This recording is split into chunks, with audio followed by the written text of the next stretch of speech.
12 houses tell us of our own story, journeying from birth to death in this life. All right, let's get right into it. First house.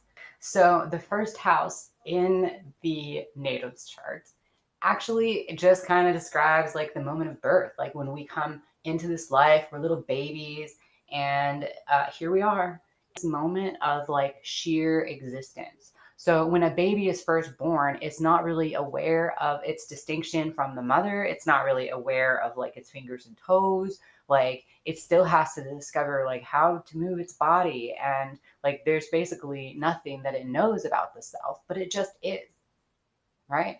So it's just this pure life, this pure awareness. And Aries is just, experiencing. So in the first house, it really shows us how we experience things. And it's really like our lens to the world. So when you think about the first house is extremely important. You could say it might be the most important house in the entire chart, because it's also called the rising sign. Whatever sign is in your first house is the rising sign. And the rising sign is basically saying like how you perceive the world. Okay. So it's going to be like the car you're driving. So if you're walking into this life, the car you're driving, think about it. You're in the car. The car is like going somewhere, it's going through life, and you're looking through this windshield. There's the lens. And it's also like, some cars, they're really fast, they're really showy. Other cars, they're really like kind of like slow, and they're built for like safety. And some windshields, it's like really hard to see out of them. They just don't have like a good, they don't show you a lot of like peripheral vision. Like it's kind of like dangerous to drive them almost, because they got these little dashboards. Like, oh my gosh, if you guys have ever driven one of the new like Chargers, those they look fancy, but you can't see nothing through them. Okay, so whatever sign is on your rising sign is going to be how you're looking through the world. It's this lens that you look at the world through. And because it's the lens that you look at the world through, and because it's the car that you're driving, it's also kind of the way that people perceive you. So when they look at you, if you're driving a car, like the first thing they're going to see is the car, right? So it's kind of like that. So it's kind of like this shield that you interact with the world through. Some people call it the mask. I understand that phrase, because it's kind of like you have the real individual, and then you have the rising sign, which is what you're experiencing the world through. But I don't really resonate with the term of the mask, because it kind of makes it sound like it's not really who you are. And I do think that your rising sign is actually a big part of who you are, because it's how you experience the world. So I don't think it's really like something fake that you're putting on. It actually is a part of your experience. That's exactly how you experience things, and you can't really separate your experiences from this sign. So that's the first house, and then we'll get on to the second house. All right, so second house, y'all. Okay, second house, this is the next part of the journey through life. Like the second house, which is ruled by Taurus, and Taurus is the Mother Earth. She's our resources. She's our possessions. She's like what we have, and what we also what we value. And I mean, these things really should be the same. It should be like that you value what you have, and that's not always the case, right? So we don't always value what we have, but you better be sure. You better know that like if you value something, you're going to want to acquire it. Whether that's a character trait, like say you value honesty, you're going to want to like strive. You're going to strive to be an honest person if you value honesty. And if you value money, you're going to strive to get money.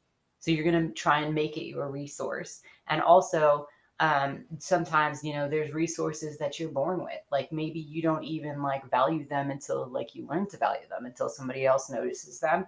But all that to say is that the second house is really our house of resources and values. So whatever sign you have in your second house is going to be an indicator of like the types of things that are important to you, that you really value. And it's also going to indicate your skills and the things that you can bring to the table. So, like, for example, if you had, now Aries is the ruler of the first house, but as we discussed, whenever you're born, the first house for you is going to be whatever sign was on the horizon when you were born. That's going to be your first house. So whatever sign was next, that's going to be your second house. So say, for example, like you have Aries in the second house for you. Aries is your second house. So what does that mean? It's going to mean that you really value directness. You really value like ambition. You really value like life, vitality, and go-getter attitude and confidence that Aries has. So you really value those qualities, and you're actually probably going to be somewhat attracted to people who like embody these qualities, and you're also going to take on those qualities. So if you have the second house, so Aries is your second house, you're probably also going to have like a gift of confidence. You're probably also going to have a gift of like ambition. You're probably also going to be somebody who values honesty, who values directness, who values this like single-mindedness, and really is attracted to it in other people because it's something that you value and you're going to surround yourself with, and you're going to make part of who you are because it's something that you value. So that's really the second. Okay, guys, so the third house. The third house is the house of communication. And the phrase for the third house is I think. And I think that a better phrase for the third house is there you is. Because honestly, in the first house, we have the experience of the individual, the lens that we experience the world through, and this is the moment of birth.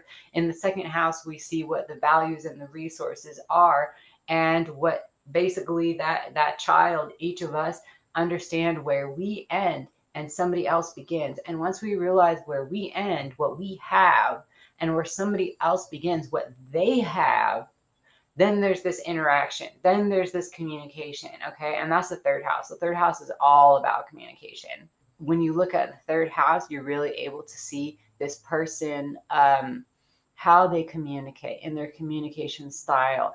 And so from that, you can infer certain things. Say, for example, somebody has the sun in the third house. Communication is going to be this huge part of who they are. Okay, so anyway, and so on and so forth. So that's the third house. The third house is communication. It's how we relate to.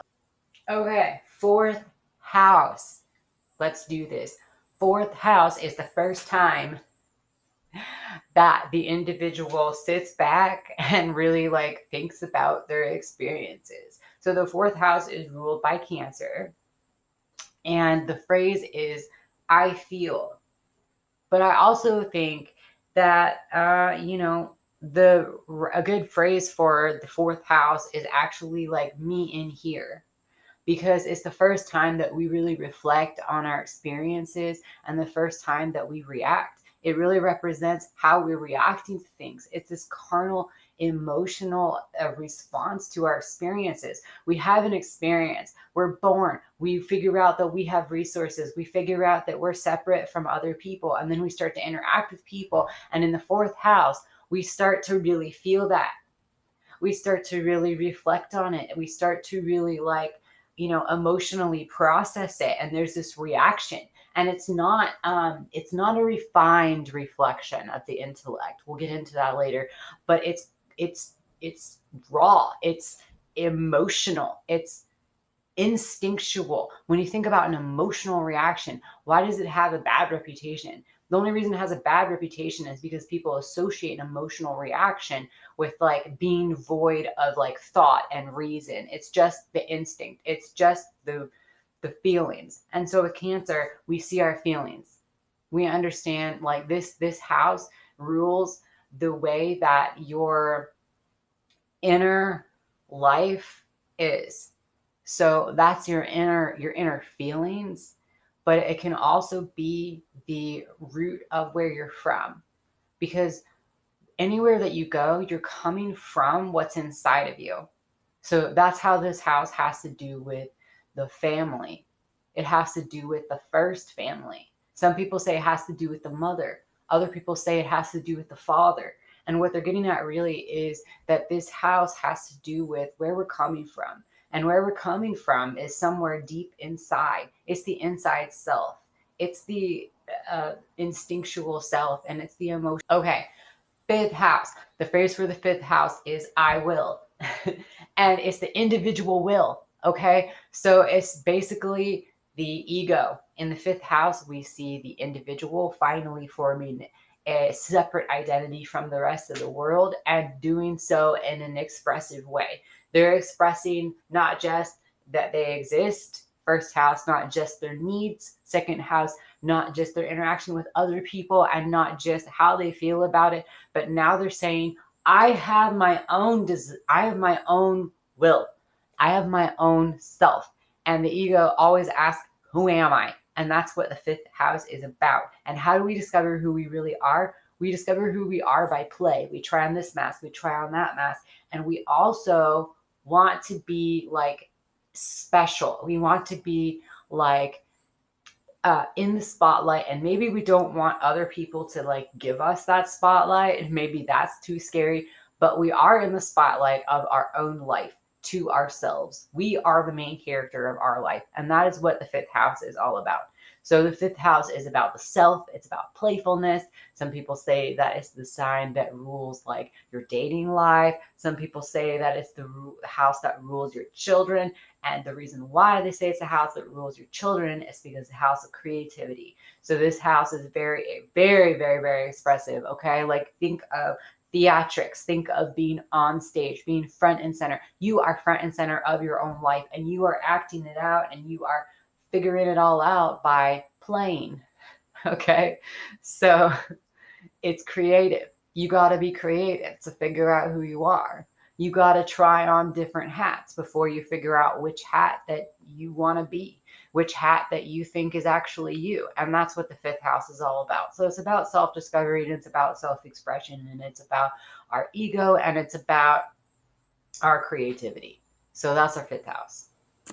Sixth house, you guys. Sixth house. After the fifth house, there's the expression of the identity. There's this separateness. There's this will. There's this theatrics. There's this creativity and this playfulness of deciding, like, this is who I am. Boom. Welcome, world. Like, I am the star. I am the center. Like, watch me play it out and watch me do. But then in the sixth house is the final house of the houses of the self. It's the final houses of the night, which is like the self-discovery.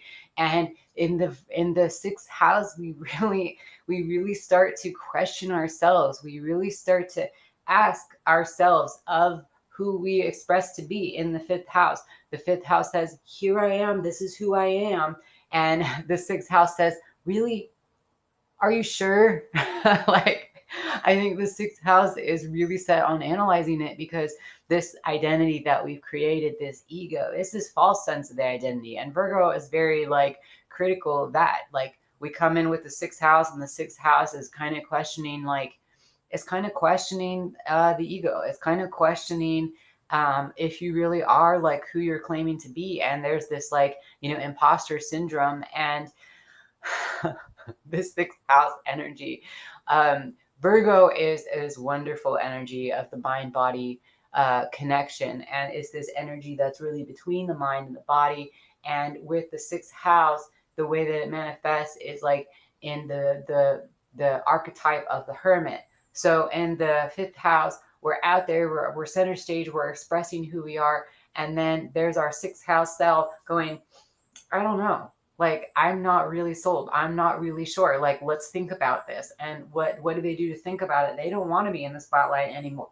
You're going to come back and you want to be alone with your own thoughts, because now it's time. You're not just having like fourth house reaction. You're not just having feelings about the situation, but you're actually analyzing it, and you're using your mind this time. And you're not using your mind just to engage and interact with other people like you were with the third house ruled by Gemini, but this being this sign being about the earth and the mind together. It's actually an earth sign, but it's ruled by air planet. It's ruled by Hermes, Mercury. And it's really self-reflective. It's really pulling away from the spotlight and questioning and analyzing. And there's this drive for perfectionism, because you recognize, what does perfection mean? Perfection means completeness, and it means wholeness. And you recognize that, like, you as an individual are not whole. You're not complete in and of yourself and your expression and who you loudly proclaimed yourself to be. So Virgo is not only seeking perfection, and it's not only analyzing, but it's also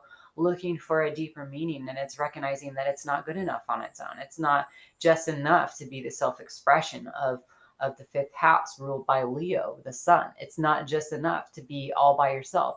It's this recognition that the sun is glorious and the sun is beautiful and the sun has this light. But what is the sun without us, like, to appreciate it? And what is the sun's goodness in except in the fact that the sun gives us life? And so this also makes the sixth house a house of service, because it's looking for a deeper meaning of the self. It's not just about the ego, who am I versus who are other people, but it's actually looking for something deeper.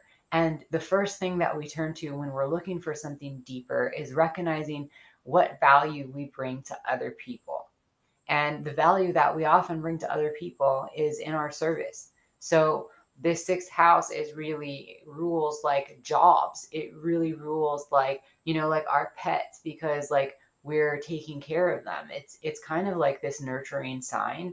It very much lends itself to caregivers, healthcare workers, any sort of occupation that we fall into because of the needs of others. And we really tend to find like this meaning and this identity in our service to other people, because we're looking for completion, we're looking for perfection. And it's also very much an analytical house. So it can kind of express how we analyze things and how we serve other people and how we contribute to the needs of other people.